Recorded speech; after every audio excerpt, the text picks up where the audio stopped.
Bonsoir mesdames, mesdemoiselles et messieurs, bienvenue à ce journal dont voici les principaux titres. Démarrage aujourd'hui à Nouakchott des travaux de la réunion préparatoire du projet d'école régionale de guerre du G5 Sahel en République islamique de Mauritanie.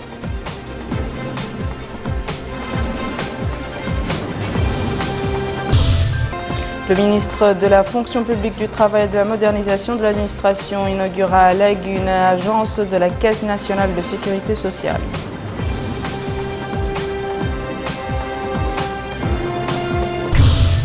Nouadhibou abrite l'atelier de sensibilisation et de concertation autour de l'initiative de transparence dans le secteur de la pêche. Merci mesdames et messieurs de vous joindre à nous. Nous ouvrons ce journal par le démarrage aujourd'hui des travaux de la réunion préparatoire du projet d'école régionale de guerre du G5 Sahel en République islamique de Mauritanie en présence des commissions des experts chargés de ce projet. Cette rencontre qui durera 2 jours intervient conformément aux décisions du 2e sommet ordinaire des chefs d'État et de gouvernement des pays du G5 Sahel. Bakar Baylaba.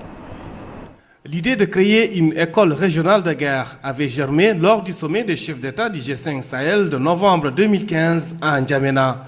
L'objectif est de répondre à la question sécuritaire qui constitue un défi dans la bande sahélo-saharienne. Et la réunion préparatoire du lancement du projet de création de l'école régionale de guerre du G5 Sahel constitue une rampe de lancement de cette structure sous-régionale. Et à l'ouverture des travaux de cette réunion préparatoire, le ministre de la Défense nationale, M. Diallo Mamadou Bacha, a situé le cadre et souligné l'importance d'un tel projet pour la région sahélo-saharienne.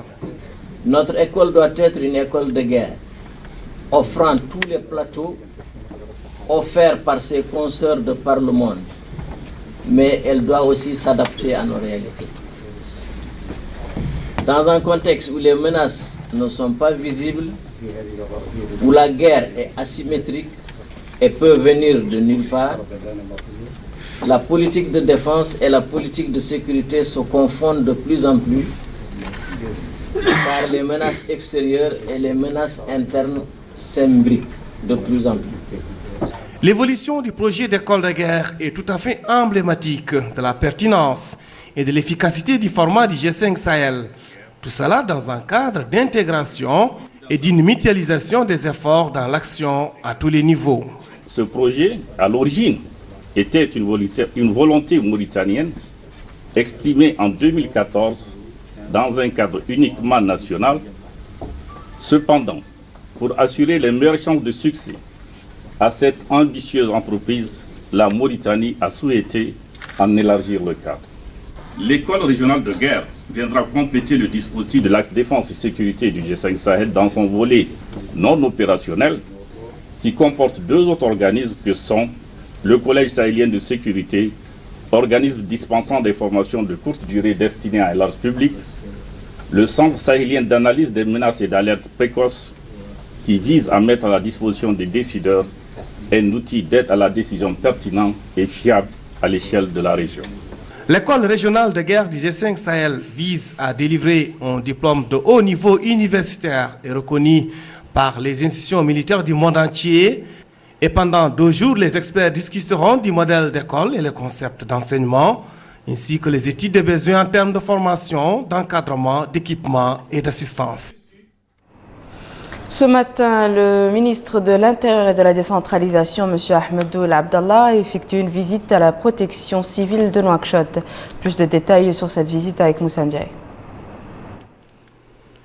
Cet incendie intervient quelques heures avant la visite du ministre de l'Intérieur et de la décentralisation à la Direction générale de la protection civile ce mercredi 27 janvier 2016 dans l'un des quartiers de la Muqata'a de Tabraq Zeina.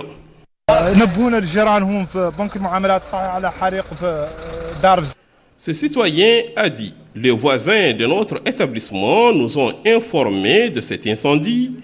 La protection civile est là depuis 1 heure. Elle n'a pas encore décidé comment intervenir. Ce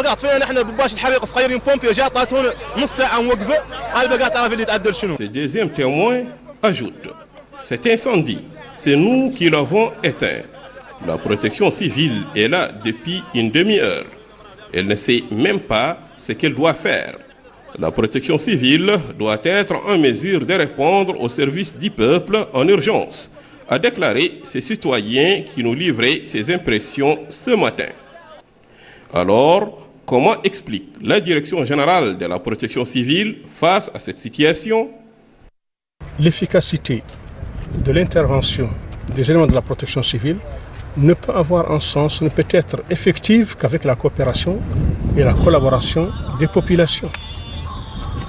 En ce sens qu'elle doit faciliter la tâche aux services de la protection civile qui interviennent avec professionnalisme et désintéressement. Il est vrai qu'une partie des citoyens se plaignent de la lenteur de l'arrivée des secours. Mais je crois qu'à ce niveau-là, il faut que l'on fasse la distinction entre la difficulté d'intervenir et la lenteur de l'intervention. Les services interviennent de tout temps dès qu'ils reçoivent un appel.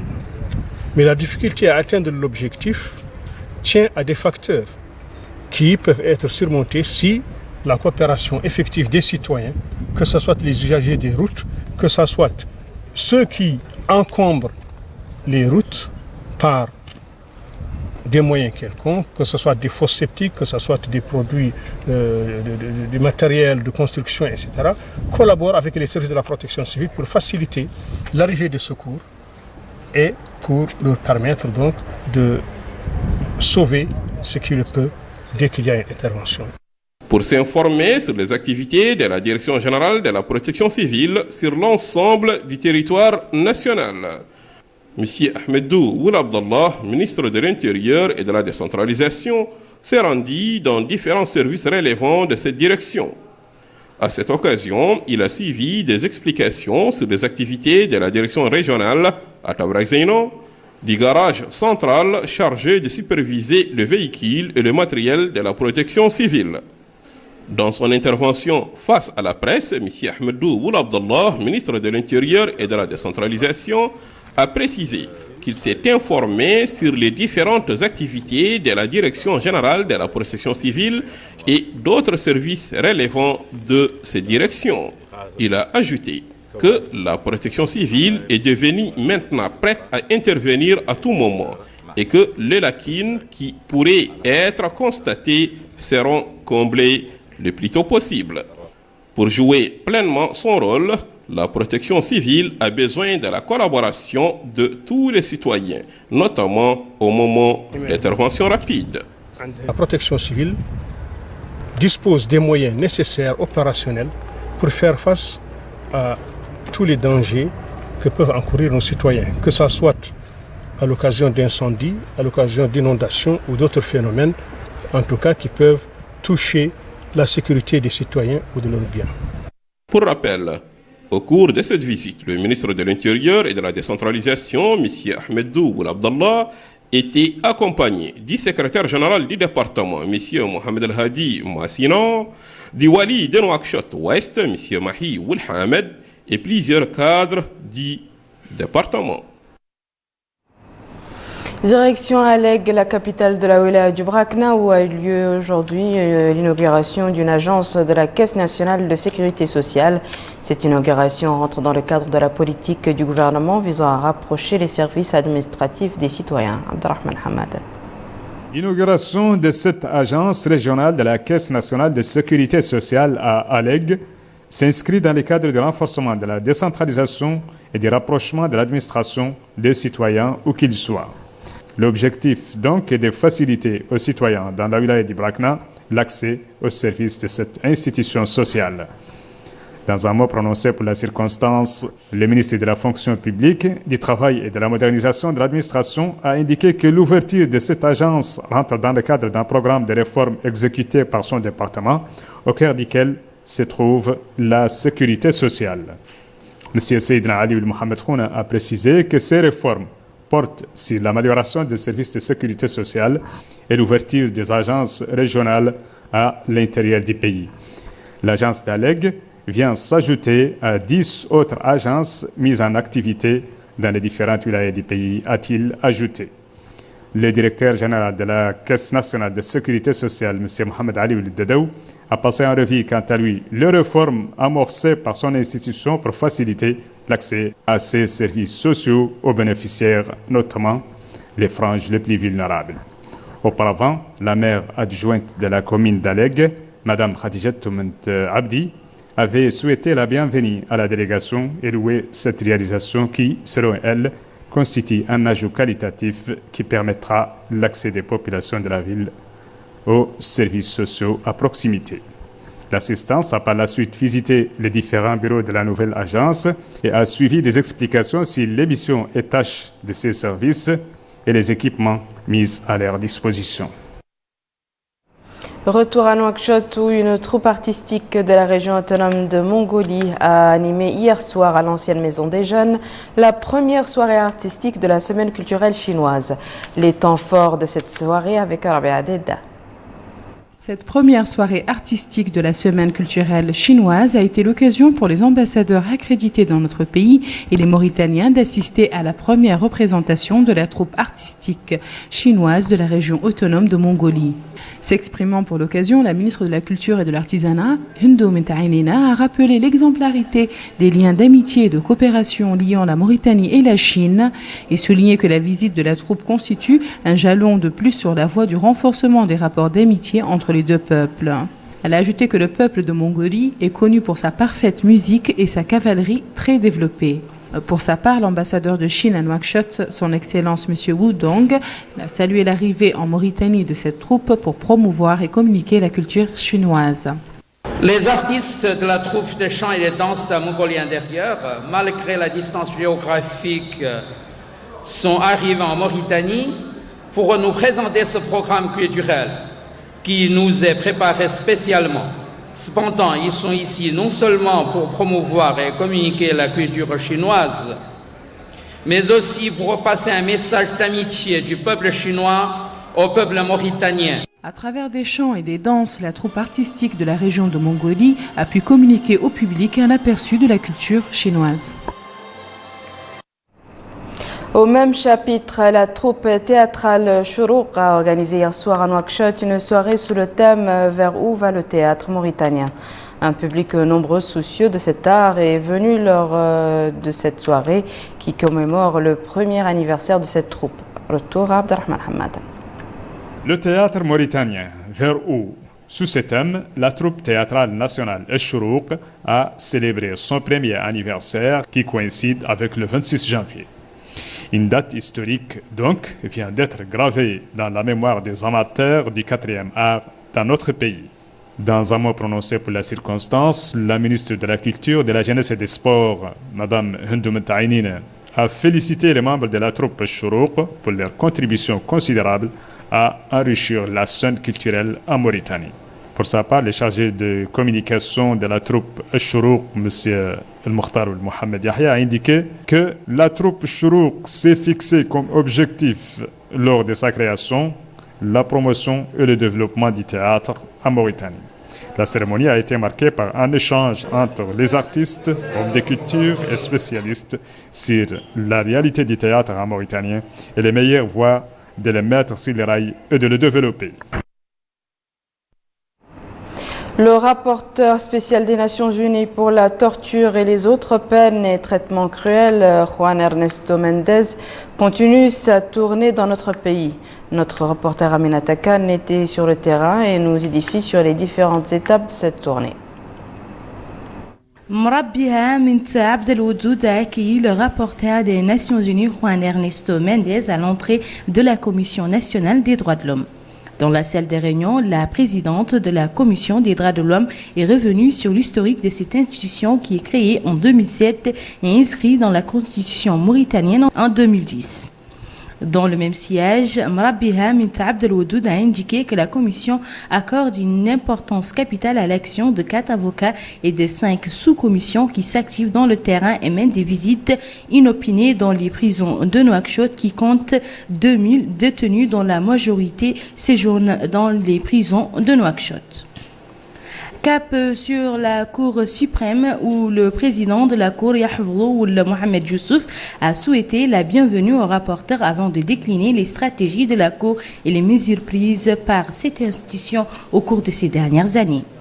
Au siège de l'Ordre national des avocats, la délégation des Nations Unies, présidée par le rapporteur Juan Ernesto Méndez, a été reçue par Cheikh Oulindji. L'ultime étape de cette visite marathon s'est déroulée avec les médiateurs de la République. L'entrevue s'est déroulée en présence des conseillers du médiateur. Démarrage aujourd'hui des travaux de l'atelier sur la planification stratégique et la mise en œuvre du règlement sanitaire international organisé par le ministère de la Santé avec la collaboration de l'OMS et du Centre américain pour le contrôle et la prévention des maladies. Moussa Ndiaye. Les principaux responsables du ministère de la Santé et leurs partenaires américains et de l'Organisation mondiale de la santé ont lancé ce mercredi 27 janvier 2016 en Nouakchott les activités d'un atelier de la planification stratégique et la mise en œuvre du règlement sanitaire international. Prenant la parole à cette occasion, le secrétaire général du ministère de la Santé, M. Ahmed Oulidié, a précisé que la Mauritanie, à l'instar des pays de la sous-région, est confrontée à des événements sanitaires de nature diverse qui lui imposent d'avoir des capacités adaptées face à cette situation.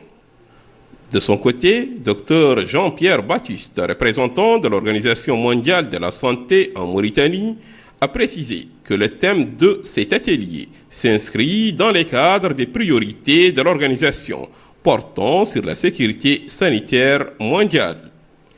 Quant à l'ambassadeur des États-Unis d'Amérique en Mauritanie, son Excellence M. Larry André, a exprimé la disponibilité de son pays à accompagner la Mauritanie pour faire face aux menaces de la santé publique. Le directeur du Centre américain pour le contrôle et la prévention des maladies, M. Russell Gerbert, a fait part de son souci de coopérer avec la Mauritanie pour que celle-ci soit prête à affronter toute menace sanitaire à l'avenir. Pour traiter de manière positive tout événement lié à la santé publique, la Mauritanie a pris un certain nombre de mesures dans le but de renforcer les capacités des techniciens du secteur de la santé. Direction Nouadhibou à présent, où les travaux d'un atelier de sensibilisation et de concertation autour de l'initiative de transparence dans le secteur de la pêche ont débuté ce matin. Cet atelier est organisé par le ministère des Pêches et de l'économie maritime et s'inscrit dans le cadre de la préparation de la conférence internationale constitutive de cette initiative qui se tiendra dans notre pays le 3 février prochain. Abdul Adamaba. Les parties prenantes à ces rencontres suivront des exposés concernant les voies et moyens afin de mettre en œuvre l'initiative de transparence dans le secteur de la pêche, ce qui repose sur les lignes directrices du Code de la pêche adoptée récemment par notre pays à la lumière d'une initiative identique qu'est l'initiative de transparence dans les industries extractives. En marge de cette cérémonie, la secrétaire générale du ministère des Pêches et de l'économie maritime, Mme Khadijatou Mintouboka, a souligné que l'organisation de cet atelier rentre dans le cadre de la préparation de la conférence internationale constitutive de cette initiative qu'abritera notre pays le 3 février prochain.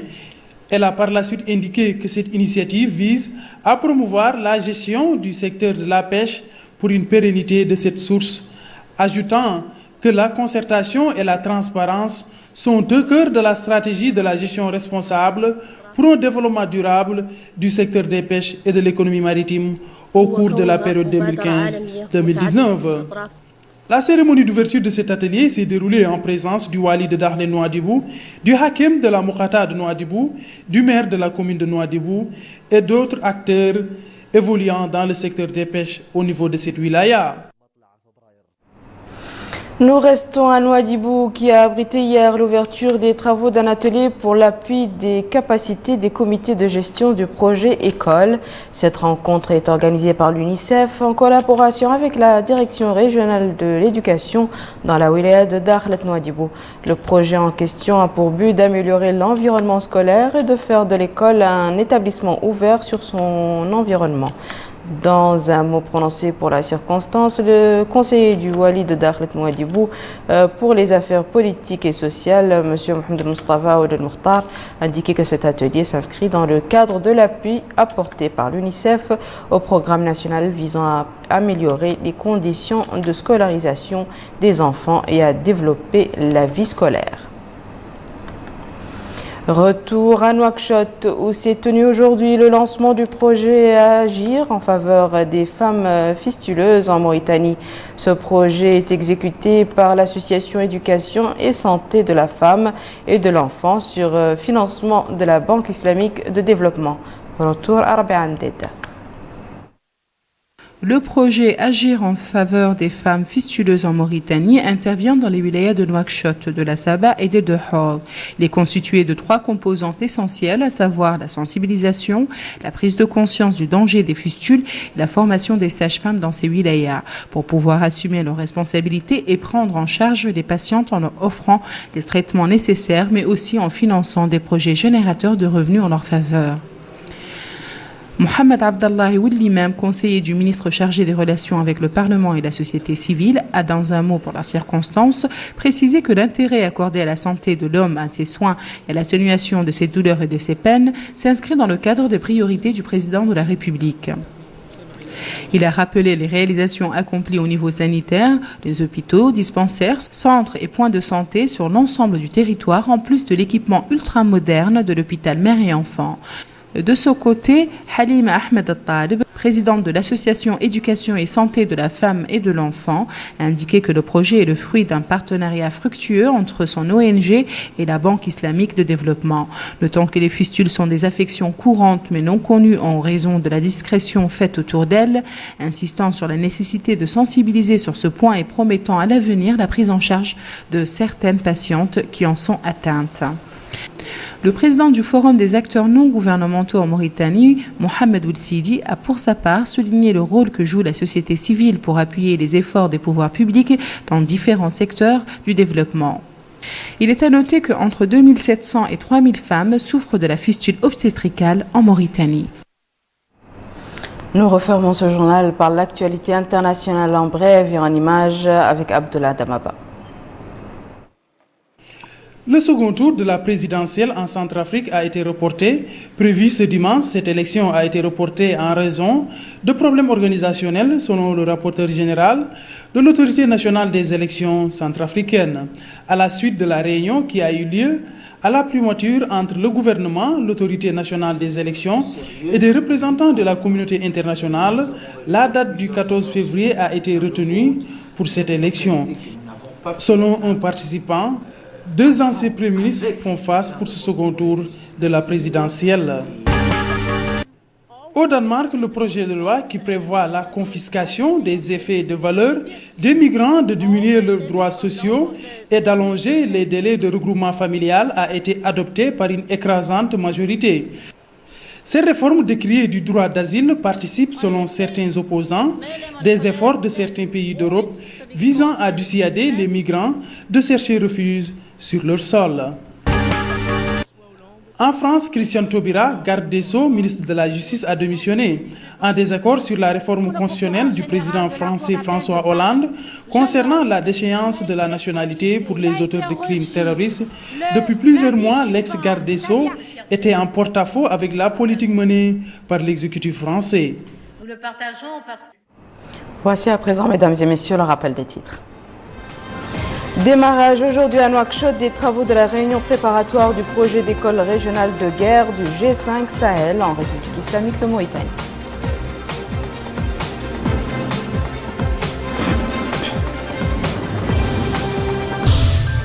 Le ministre de la fonction publique, du travail et de la modernisation d'administration inaugura à Lègue une agence de la Caisse nationale de sécurité sociale.